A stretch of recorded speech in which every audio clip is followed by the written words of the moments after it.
Boys, UFC Fight Night, Blanchfield versus Barber. We're going to do some rare predictions, give you guys who I think is going to win and how. And, we got to gaslight ourselves this card, because realistically, probably one of the worst cards we've had, period, ever. It's pretty bad, definitely this year, one of the weakest and worst cards we've had. But, gaslighting is a powerful thing. This is going to be the best card in UFC history. Mark my words. This rundown, starting with the prelims. I'm not going to lie. I can't gaslight myself into believing this is going to be good. This is a bullshit fight night card, and I honestly don't care about 90% of these fights. There are a few here that, there's some good high stakes. And, the main event, perfect. Yes, it's a women's main event. It is what it is, but it actually has stakes in the division. It's a high-level fight, and winner of this is getting closer to that title fight. It's actually implications for the women's flyweight. The rest of these, co-main event, also has some implications, but I don't know. There's also a lot of guys I've never heard of before making their debut on this card. Even if they're not making their debut, just a lot of dudes I've never heard of. Like the opener of this card, women's strawweight division, René dos Santos, Elise Ardelean. I ain't never heard either of these two before. Am I gonna go out here and give you guys the breakdown for both of these girls? No, because honestly, I don't care. If you care, there's something wrong with you. And I'm just going to say Santos all around is a better fighter. 29-28, classic woman decision win. Let's move down lightweight division. Markel Medros taking on Bolaji Oki. At the end of the day, I don't even know if these are real people. I swear I've never heard of Bolaji Oki in my life. However, that dude, powerful striking, high striking output. He has some good striking defense. He has a 73-inch reach. But, the submission game in general, offense and defense, pretty limited, where Medros is also a very powerful but technical striker. He has good fight IQ, good composure under pressure. He has enough durability to go the distance. However, his control on the ground and submission game, pretty unproven, and he can be hit in some of these exchanges. But honestly, I just think Medros is technically, the better guy out here. I think like a lot of these fights, it's going to be a razor close fight. A lot of these fights are 50-50 in my opinion, just like this one. 29-28 decision win for Medros. Moving down, also in that lightweight division, Kurt Holobaugh, Jordan Levitt. I just hate the way Jordan Levitt looks, I'm not a big fan of this dude. Kurt Holobaugh, he's a well-rounded fighter. He has a pretty high, a sneakily good finishing rate. You don't really picture Kurt Holobaugh as a finishing guy, but his finish rate through the roof. He's also one of these Ultimate Fighter winners. He has a good forward pressure, decent power. He throws good combinations, decent head movement, good cardio, decent BJJ, and, he can be a little bit hittable because of his forward pressure style. And more times than not, if he can't get that finish, he struggles to get the decision win. Where Jordan Levitt, I hate this dude. He's top 10 pound for pound fighters that your boy just hates for absolutely no reason other than the way he looks. And he's one of these gay, dangerous submission threats where all he has is this really gay fighting style. And I'm not gonna lie, Jordan hasn't fought in 2 years, and unless he catches Kurt Holobaugh in a random submission, I think Kurt Holobaugh should get it done here. I could see him getting the KO here, round 2 KO, but I'm going to go a rare 29-28 decision win for Kurt Holobaugh. But I could 100% see Kurt Holobaugh getting the TKO here. Let's go down to a welterweight now. Ramiz Brahimaj, again, I've never heard of this dude before, taking on my boy Oban Elliott. Now, Ramiz he's a pretty dangerous submission threat. He has great grappling entries and okay KO power, but his striking overall is pretty limited. He has okay cardio as well, where Elliott is a very well-rounded fighter, good KO power, some good submission threats, but hasn't had much, success with his submission game ever since he's fought higher level opponents, to be honest. But his striking, very good volume, clinch strikes. His defense is good. On the ground, he has good ground and pound. He has good defense work, good control. On the feet should be a night and day difference. Oban Elliott is so much better on the feet, and I don't think it's even going to be close. Round 1 KO. I'm not going to lie, I'm looking through this card now. It's like, okay, there's some sneaky fights on here that could end up being very fun. Just because we start off the fight with a bullshit women's fight that nobody cares about. I guess the gaslighting is working because it seems like a decent card. Moving down, this isn't really a bullshit women's fight, but women's bantamweight division, Ketlen Vieira, Macy Chiasson. This is where not even just low-level women's fights belong, but even ranked women's belong. They belong on these prelims. I like it here. I think moving forward, I don't want to see any more women in these main event spots. Even if it's a title fight, I will I'll be okay having title fights in pay-per-views, but I don't really want it. But everything else, unless it's a very high, super impacting for the division fight, then they can go on the main card of a non-pay-per-view card. Let's get into this. Ketlen Vieira is one of these brawlers with good BJJ. She's one of these physically dominant girls who uses her physicality to break her opponents. She has good clinch work, good control on top, some good pressure, good cardio durability, and because of her style though, she can be a little bit hittable, but it's weird. You imagine this girl, because she's so physically dominant, to have some good KO power. Not really. She doesn't have that much KO power. Often she has like a gritty decision fight, where Macy is a pretty well-rounded fighter. She has good KO power, dangerous submission threats. She's 5'11" with a 72-inch reach, with good durability and cardio, with a good pace, a decently strong chin. But she can struggle with grappling exchanges and striking defense. And mainly those are the reasons why she has lost like key rounds in some of her fights, losing a decision. Plus this girl has missed weight before, so it's also a little worrying. But I feel like Ketlen is just very one-dimensional. 29-28 decision win. But at the end of the day, you pretty much, to determine who you think is going to win in a UFC fight when it's women's fighting, you look and see who do you think would win the fight. Ketlen looks like she's going to win the fight, so don't be surprised if she ends up winning here. But again, I think Macy should get it done, but it's women's MMA at the end of the day. Let's go down to welterweight. Jeremiah Wells taking on Andreas Gustafsson. Now, Jeremiah is a very explosive, dynamic striker with some good BJJ, and he uses his explosive forward pressure style to overwhelm his opponents. Then he goes for some dangerous submission threats. He also has a pretty high finishing rate, which is good. He maintains a pretty good pace, good cardio, and his power goes all throughout the fight.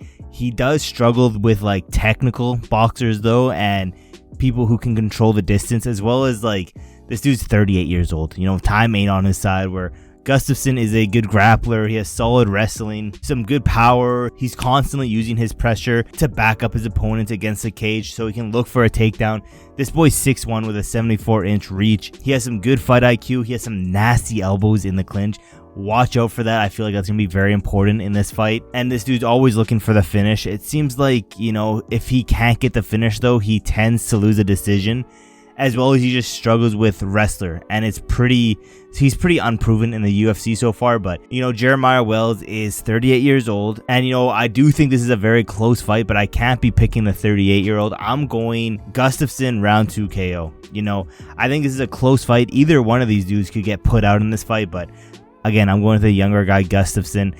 And overall, maybe not overall he's better, but he's not 38 years old. Let's go down to flyweight, the main event of these prelims. Jafel Filho, I think that's how you say this dude's name. Probably not. Do I care? No. Taking on Allan Nascimento. Now Filho he's a high-level grappler with some good control on the ground, some good submission threats, a pretty high finishing rate as well. Like, I'm looking through this card now, a lot of these dudes have some pretty high finishing rates, so hopefully we see a legendary fight card. It's pretty much, looking back at it, usually when it looks like it's going to be a shit fight card, that's when we have some crazy moments. So I'm hoping we get some pretty crazy highlight reel, submission of the year, knockout of the year type of things on this card. Don't get me wrong, it is possible. There are some dudes on here that can make that happen, but Filho, he is this dude's striking isn't that great in general. He can be a little bit wild and reckless, often leaving himself open. And also at 32 years old in the flyweight division, it's starting to get worrying if you're one of these Filho fans, because there's so many of them. But where Nascimento, he's a good BJJ fighter with some crazy submission threats, with some pretty good grappling control and top pressure. He has a pretty good pace with him as well, with a good chin, some good cardio, able to go all 3 rounds. He is 5'8" with a 69-inch reach, especially at the flyweight division, which is pretty crazy. And, it does give him a reach advantage over most of the people in that division. And, because he is one of these dominant wrestlers, his striking defense isn't the best. And he's kind of retarded at times, willing to just stand and trade, where I think Filho low-key is, again, another crazy close fight. I just think Filho's IQ will be way better than Nascimento, and I could see him getting it done, 29-28 decision. But to be honest, I really don't care. I don't care about this fight. Let's go down to that main card now. Middleweight division, Zachary Reese, Duško Todorović. Again, probably saying that wrong, but who gives a... Zachary Reese might be one of these... Okay, maybe not anymore, but he was at one point in time one of these prospects everyone was just glazing up doing tricks on, but he's one of the most overrated X prospects, I guess you could say. And he's a very honestly one of the most inconsistent performances in the UFC. You know, I guess at some times he can look like he's one of these prospects, and at other times he just looks like complete garbage. He's a fairly well-rounded fighter. He's also pretty tall for middleweight at 6'4". He's pretty powerful. He has good KO power, good striking, you know, good wrestling all around. Although he's just very inconsistent. I could go around saying all the things good about Zachary, all the things bad. At the end of the day, this dude is very inconsistent. Where Duško is a well-rounded fighter, you know, he also has a very high finishing rate with good submission threats, good KO power. He's 6'1" with a 74-inch reach, and he uses his reach pretty well to keep at his range, uses distance well. He has a good pace, good cardio, good durability, but it does seem like his power doesn't carry over through the later rounds. So unless he gets like a quick first round KO here, it does tend to like dip down pretty fast. At the end of the day, Zachary isn't good. But Duško's chin isn't that great. Again, this dude is so inconsistent, and I'm gonna hate myself for picking him, but I'm picking Zachary Reese second round KO. On paper, you know, I'm going through the classic Anthony Smith line, but on paper, Zachary Reese should be able to beat Duško out here. Duško isn't as good as Zachary Reese. Zachary Reese has good moments out here. It just depends how retarded Zachary Reese wants to play out here. So if Zachary Reese can get his fight IQ in check, he should win this fight, but it's literally a coin flip. But moving down, light heavyweight division, Dustin Jacoby, Bruno Lopes. Jacoby is one of these former kickboxers who was pretty decent, like pretty good, that transitioned into the UFC. He has decent accuracy, you know, volume, range control, solid takedown defense. His cardio is pretty bad, and he does tend to fade pretty quickly here, especially as the fight goes on. But not only that, this dude's chin is pretty bad as well, where Bruno Lopes is a pressure-heavy striker who's consistently trying to move forward, and he has a pretty high finishing rate in both KO and submissions. He has good volume, good combinations as well, but sometimes lack the fight IQ, and he goes away from a technical striking, which he does possess the ability to have a technical striking match, but he goes out here and brawls and starts throwing like a retard at certain points. He's 6'2" with a 74-inch reach, and he's good at using his range, decent wrestling and ground control, but nothing special. I think on the feet, Dustin is better. He has a better IQ. He's just the better striker in general. But the question is, does Jacoby win if it goes past the first round even? I think if it goes past the first round, I think Bruno Lopes gets it done. I personally think Jacoby is going to be able to find that chin in the first round. I'm going first round KO for Dustin Jacoby. I think on the feet, he's just way better. Get into that welterweight division now. I believe this is the featured fight. Billy Ray Goff taking on I don't know how to say this dude's name. Seokhyeon Ko. Fuck. You know, I don't know. It's popped on screen. I want you guys to try to say this the best way you can. I got no idea. Again, I ain't never seen this dude before in my life. Billy Ray, on the other hand, a fairly well-rounded fighter. He has good boxing, good KO power, good volume, solid clinch work, some good wrestling and grappling, as well as he has some good top control, I would say, with good cardio. But because of his, honestly, just lack of UFC experience, his takedown defense is we don't really know much about it. As well as, you know, because of that and the lack of experience in the UFC specifically against like top tier opponents, he can be outpointed here. Where I'm just going to call this dude Ko. Ko is like a karate based striker with some good kicks, some good straight punches. He has decent KO power, good durability, good cardio. He maintains a good pace throughout the fight, but his striking defense pretty bad because of his aggressive style. I think Billy Ray is just better everywhere, and the experience part. I think he's more experienced. I have that very highly regarded, and I have never seen this dude fight, especially because I believe this is his debut. I don't care what accolades you have outside the UFC. Into the UFC is a whole completely different ball game. I'm going Billy Ray 30-27, a really rare 30-27, because again, I think a lot of the fights on this card are going to be really close. But let's get into this co-main event. Again, I like this fight. Mateusz Gamrot, Ludovit Klein. I think this is a good matchup for the division. This has high stakes for the lightweight division. I like shit like this. Do I care for the matchup itself though? Like on paper, yeah, I like it, but honestly, Mateusz, like Gamrot is, they call him gamer, but he's the farthest thing from a gamer. He's not that entertaining. regardless, fairly well-rounded dude here. He has good movements. He's like constantly circling, feinting, stance switching, trying to draw his opponents into his game to avoid any heavy exchanges. So he does have some pretty good fight IQ out here, and he does maintain a good work rate with some good cardio, and he can go all 3 rounds easily, but he can be pretty overly dependent on, trying to make his opponents make a mistake so he can capitalize on that. And if he can't get that shit done for a submission, he has pretty bad striking, I'm not gonna lie. But Klein is another fairly well-rounded fighter. He has some good finishing rate. He can get it done by KO or submission. He has good volume, good accuracy, some good durability, and is pretty calm under pressure. He is one of these smaller lightweights though, and is usually on the back foot because he is honestly one of the smaller lightweights in the roster. Not like the smallest, but he's up there. His submission defense as well is a little bit worrying, as well as he struggles to outpoint his opponents. Again, I think Ludovit should try to go down to featherweight if he can. I don't think he gets it done over Gamrot. Gamrot, even though he does have one of these gay styles, which I hate watching, he is one of the best lightweights on the planet, to be honest. And I could see Ludovit Klein having some success here, but I think it's going to be Ludovit on the back foot, not being able to get much striking going on. I think Gamrot's going to be able to take Ludovit down, do what he wants to on the ground.